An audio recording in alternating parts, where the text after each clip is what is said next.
Vamos a establecer contacto en Washington con James Reston Jr., autor del libro The Accidental Victim, obra más reciente sobre el asesinato del expresidente de Estados Unidos, John F. Kennedy. Señor Reston, buenas noches. Muchas gracias por acompañarnos aquí en el informativo de NTN 24 para toda nuestra teleaudiencia en Estados Unidos, en América Latina y el Caribe. Bienvenido.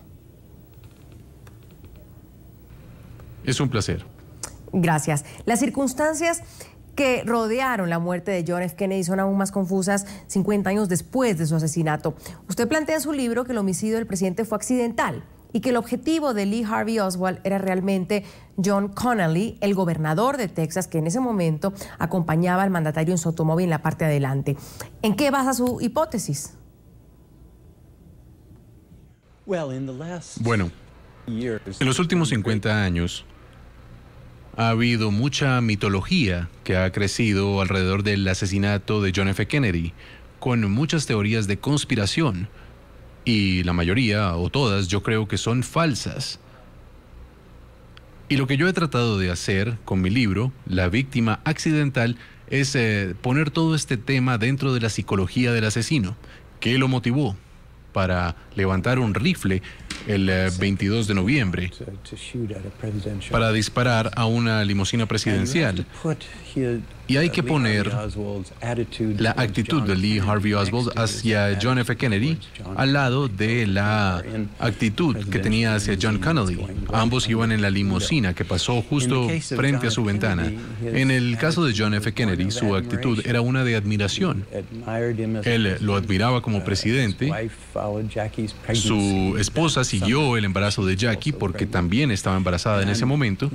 Y Lee Harvey Oswald básicamente apoyaba las políticas de John F. Kennedy. Así que no tenía nada en contra de él.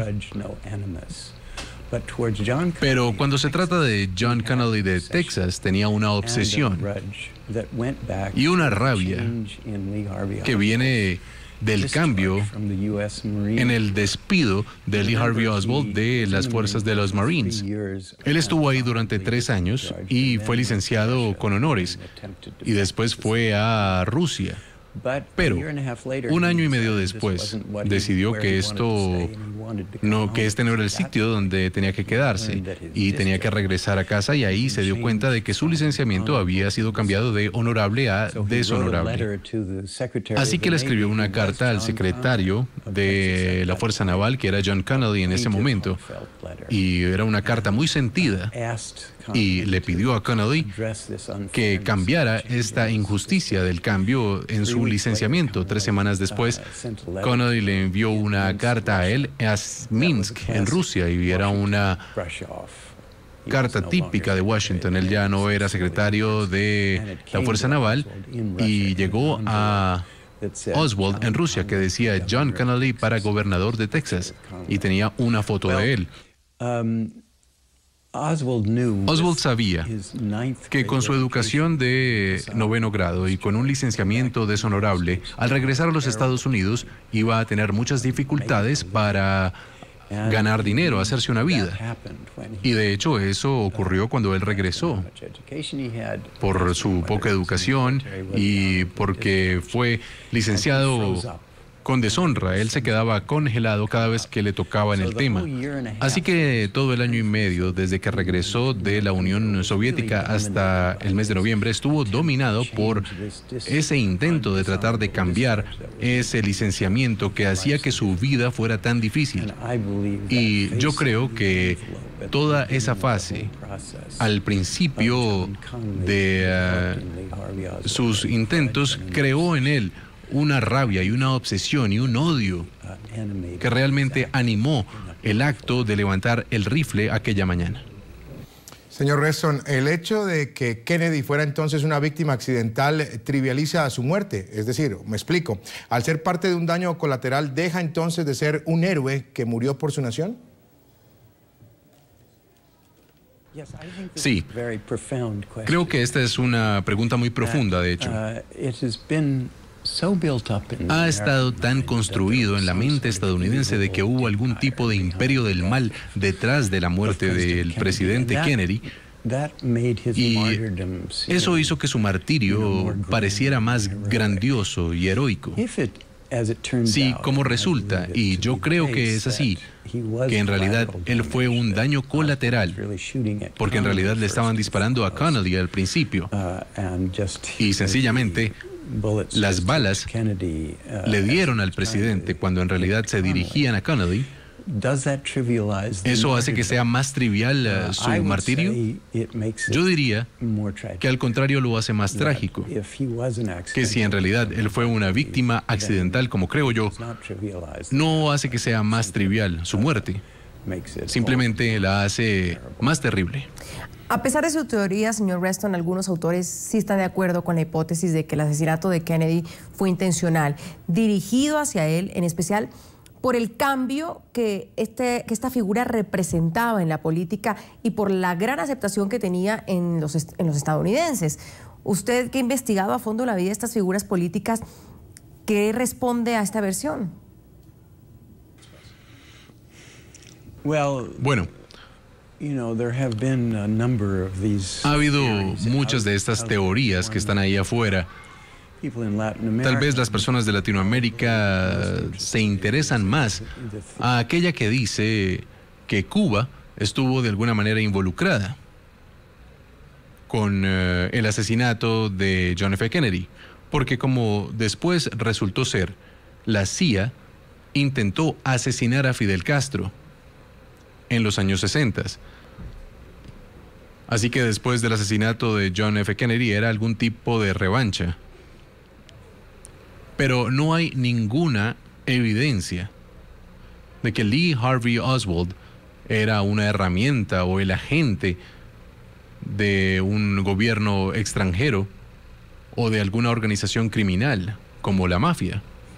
Pero estas teorías están ahí afuera, de nuevo, porque creo que es confortable para el pueblo estadounidense pensar que alguna fuerza maligna estaba detrás de este crimen tan terrible del asesinato de un presidente de los Estados Unidos. Pero el problema con estas teorías, cuando las analizas, es que sencillamente no hay evidencia para sugerir que Lee Harvey Oswald era el agente de nadie. Así que lo que yo he tratado de hacer en La víctima accidental, mi libro, es dejar de lado todas estas conspiraciones sin sustancia y llevar todo esto a la mentalidad y a los motivos de Lee Harvey Oswald, todo dentro de su cabeza. Creo que es muy importante en este aniversario número 50, en esta conmemoración de la muerte de Kennedy, no tener la conversación concentrada en teorías que no tienen sustancia, que no tienen ninguna base, sino que los historiadores regresen a los hechos para que podamos saber y que nos dejen vivir este aniversario número 50 con hechos y no con fantasías. Ahora bien, muchos hablan de la llamada maldición de los Kennedy, una familia que ha sufrido la muerte prematura de varios de sus miembros.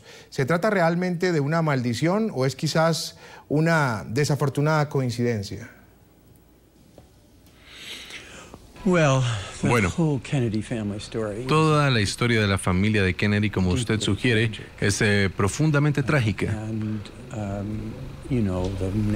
Y la nación siente el dolor del asesinato del presidente, de su hermano Robert, y todas las demás tragedias que les han ocurrido a esa familia. Así que no creo que haya habido odio como tal hacia la familia Kennedy.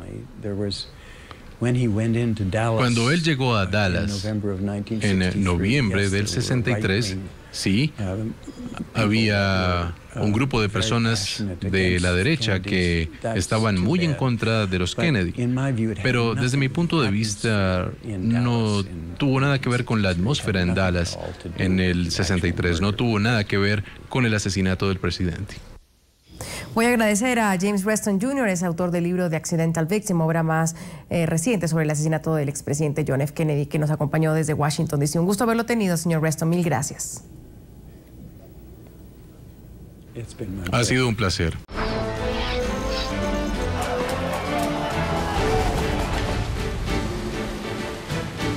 El gobierno de Estados Unidos cede a la presión. La administración Obama ha entregado 3 documentos sobre su esquema de seguimiento a las comunicaciones revelado por las filtraciones y la responsabilidad nuclear en sus